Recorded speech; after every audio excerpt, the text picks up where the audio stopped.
24 teams, 3 divisions, and arguably the best high school hockey competition in the country. Welcome to the 2019 NEPSAC Ice Hockey Tournament. I'm Joel Idelson, and this is New England Hockey Journal.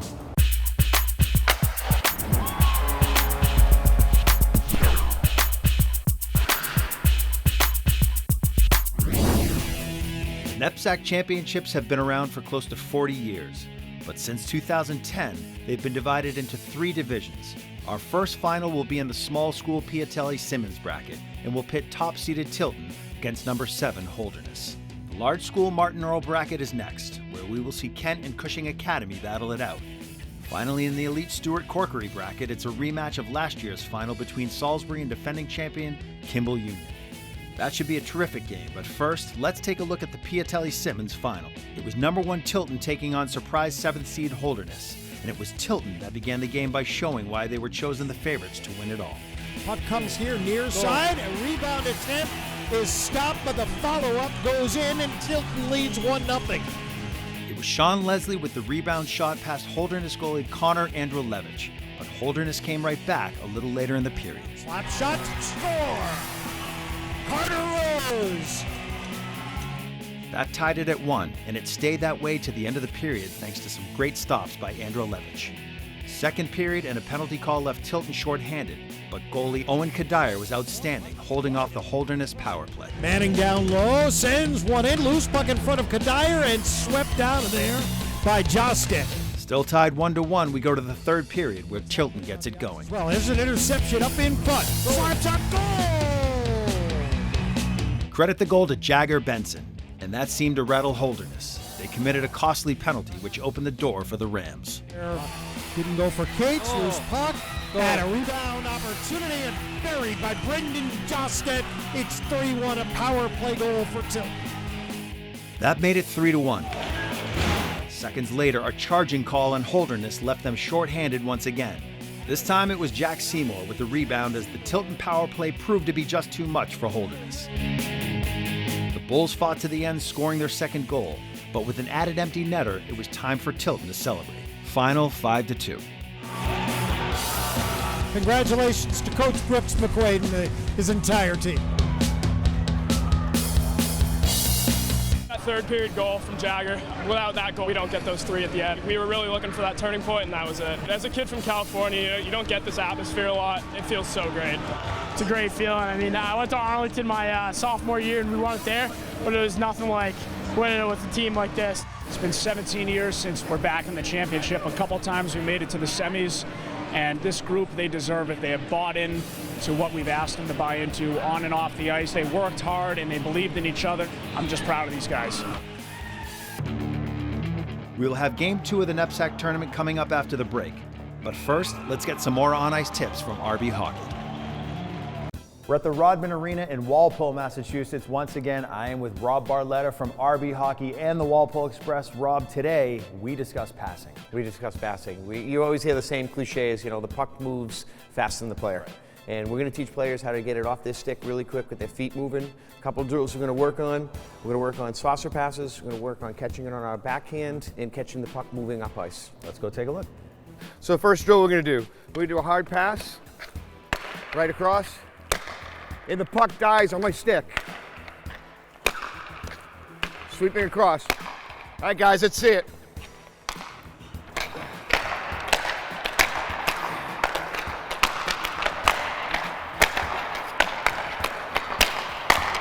In a game, passes aren't always taped to tape. No, you're going to be able to catch a pass because it's full speed. It might get on your backhand, forehand. We want to teach the players to be able to catch it on their backhand, pull it to their forehand, and release the puck with their hands off the body.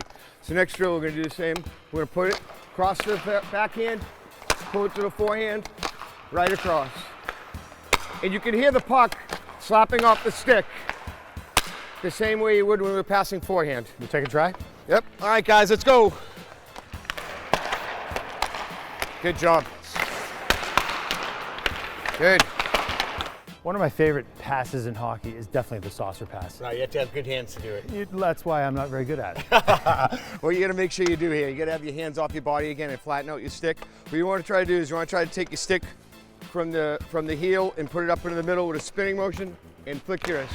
So it comes right across, So it spins just like a saucer. So it spins just like a saucer. That's why I call it a saucer pass. God, guys, let's see it. Keep your hands going through to your targets.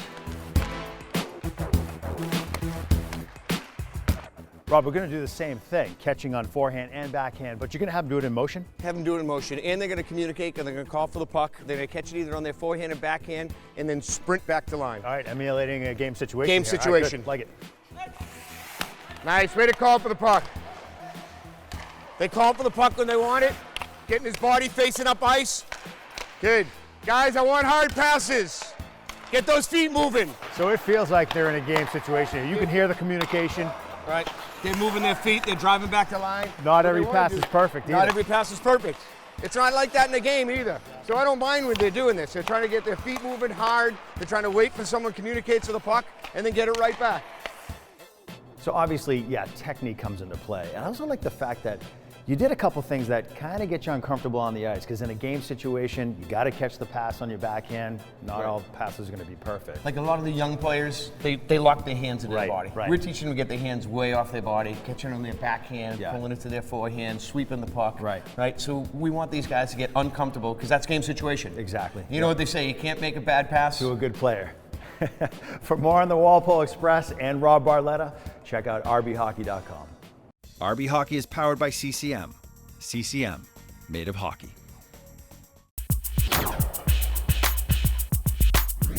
We're at Sports Etc. here in Arlington, Massachusetts, and once again, I'm with Rich O'Rourke.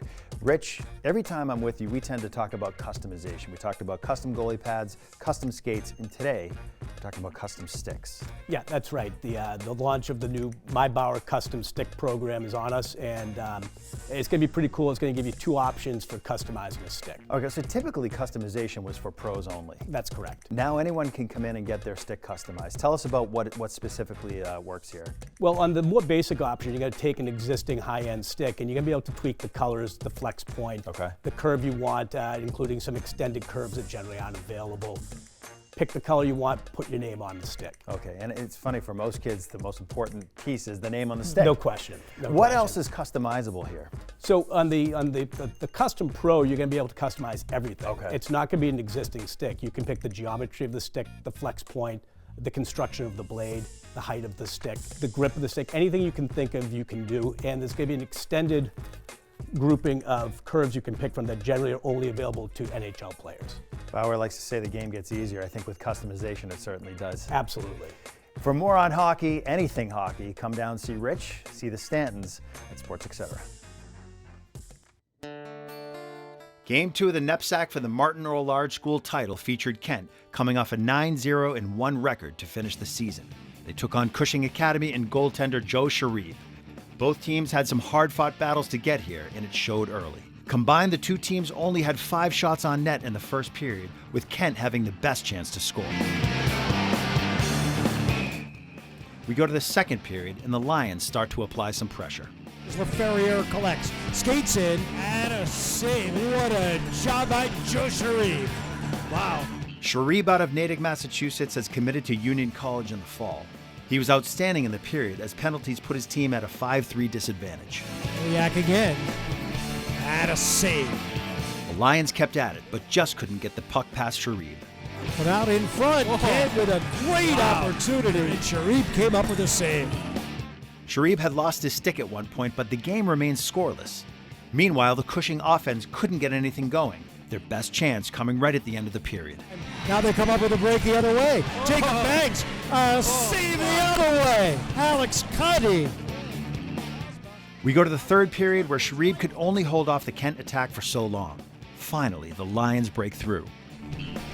Inside the blue line, a shot and a score. Power play goal. Kent 1, Cushing nothing. The goal was given to Aiden Cobb on the redirect. And just 13 seconds later, an Ian Pierce shot trickled past the pads of Sharif, and Alex Gimo was right there to put it in. Kent now with a 2-goal lead late in the game, but the Penguins of Cushing Academy weren't dead yet. Off this tournament, shot by Zona, and there is the follow-up by Nick Caffarelli. Goal, Cushing 2-1. When Kent got called with a couple penalties late in the game, it was looking like Cushing would complete the comeback, but it was not to be. Shot blocked in front. Loose puck carries wide. Bodies rolling, and there's a whistle. Kent holds on, winning its first ever NEPSAC championship.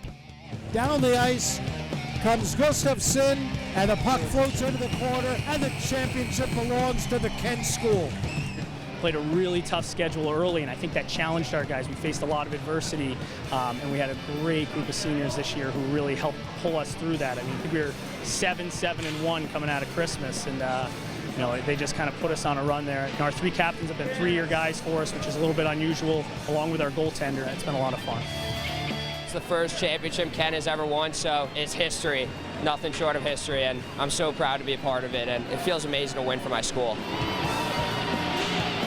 Coming up on New England Hockey Journal, we'll have our Prospects Pulse report.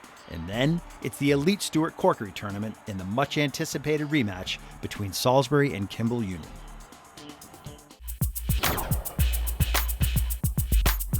I'm here with Jeff Cox from the New England Hockey Journal. This is our segment called Prospects Pulse. And we're going to talk about four guys today. The first one is an 0-1 from Rivers. The second, a 99 out of Providence College.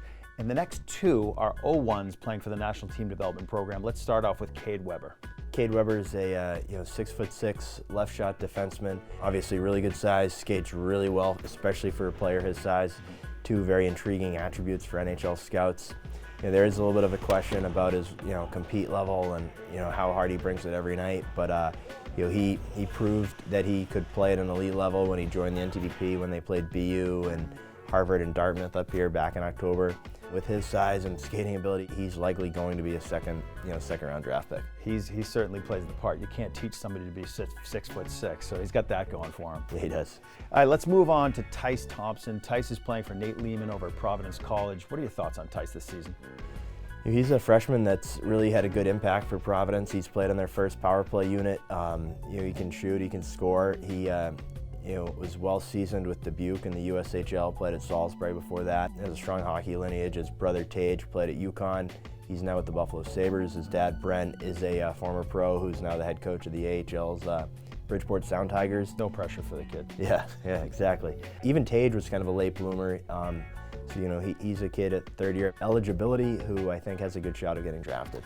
All right, let's go on to two guys who are 0-1s, now playing at the NTDP. Henry Thrun and Sean Farrell. These guys not only grew up playing for the Minuteman Flames together, they went on to play for Carl Corazzini at St. Mark's, now playing in the NTDP, and both committed to Harvard. Starting with Henry Thrun, he's probably a second or third round draft pick come June. He's just a really solid defenseman, two-way player, good size, really good character player. Everyone raves about his hockey sense and his character. He's just a really good leader, a strong player, a strong kid on and off the ice.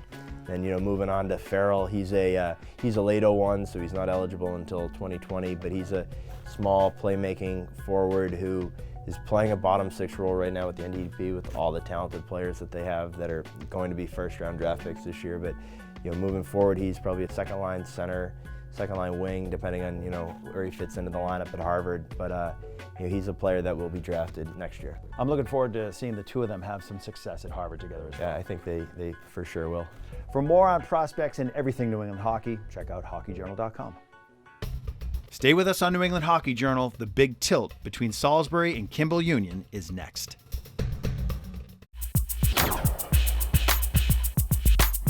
We're at the Rodman Arena here in Walpole, Massachusetts, and I'm with Danielle Doherty from the Walpole Express, but also Leprechauns Hockey, which I guess is what, a spring-summer tournament team? Is that what this is? Yes, correct. That's pretty cool. So tell me about the Leprechauns. Leprechauns is my favorite time of the year.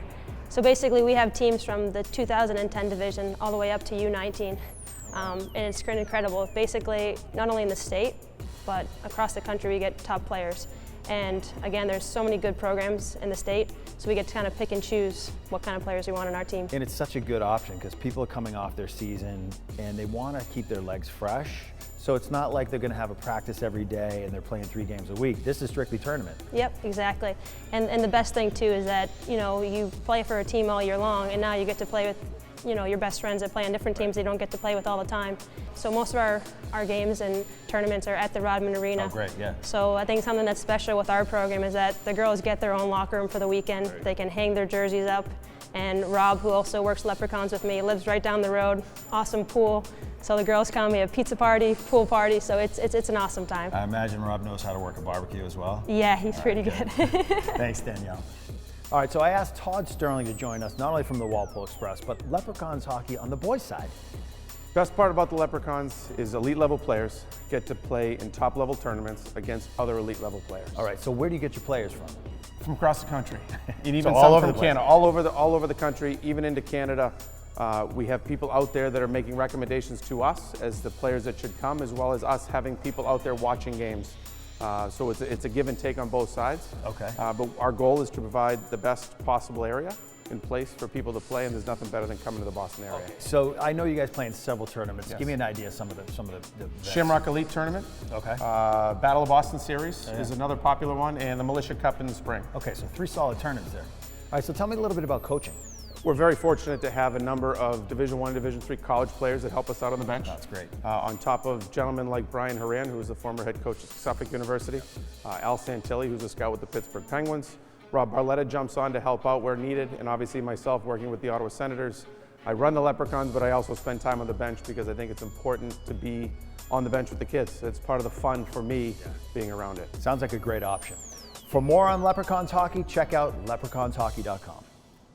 RB Hockey is sponsored by Rodman Ford, located on Route 1 South across from Gillette Stadium.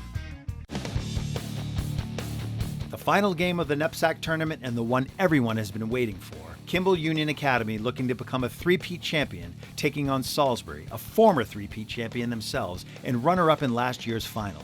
And just like a year ago, it was the Crimson Knights who started it off. Salisbury's with an opportunity here, and they score. Michael Fairfax from Ilya Usau, top seed with the first goal. Here's one more look at the goal from Fairfax, giving Salisbury the early lead. This game had the feeling of a championship, as both teams put up strong defenses early. KU almost tied it up, but senior goalie Jared Levine had a couple nice stops for Salisbury. The Knights' offense then extended their lead. Mercury trying to get it. And we'll push it over to the other side. A Capone, it comes back up in front, and what a save! But then a rebound, put back Lucas Mercury, and it's 2-0 Salisbury. We go to the second period, and Kimball Union gets on the board. Here comes Arlo Merritt. Merritt on the left, scores! Steal and conversion, and a goal for the senior. Merritt's goal seemed to energize the Kimball Union fans, and the KU goalie VT Kovaka gave them more to cheer about.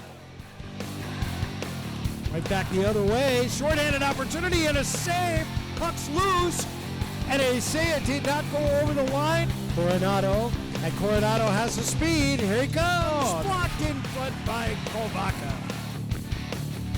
Kovaka was tough, but Salisbury kept up the pressure, eventually making it 3-1 on Lucas Mercury's second goal of the game. Kimball Union was down, but they have been here before, and they climbed back to within 1 on a Tomas Mazora wrist shot.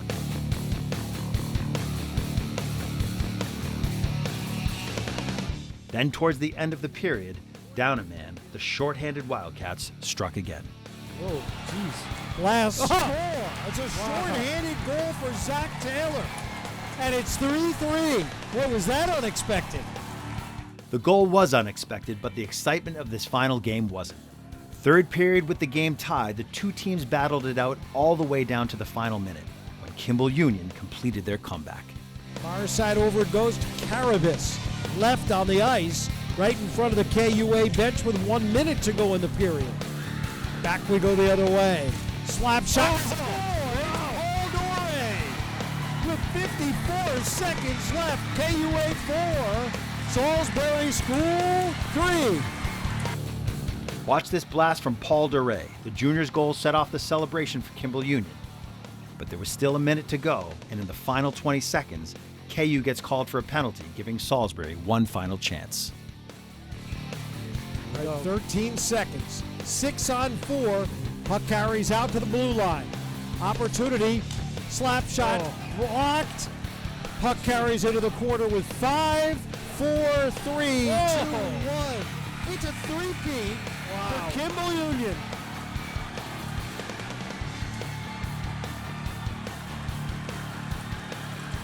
Satisfying because I think the way that it ended. Watch the puck skid right across the crease in the final seconds. Kimball Union holds on, winning their third straight NEPSAC title. Final 4-3.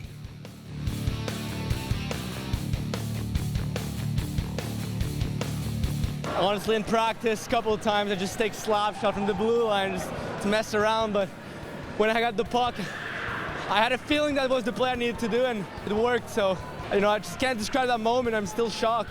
It's a great feeling, and Salisbury knows that they had 3 in a row before, so that was a heck of a game. And honestly, we got the last bounce. I've been in enough of these games to know that could have gone either way, and I feel really fortunate, especially to survive it without OT. I thought for sure it was going to OT, but you never know. And you never know what will happen in the NEPSAC championships. We'll see you next time on New England Hockey Journal.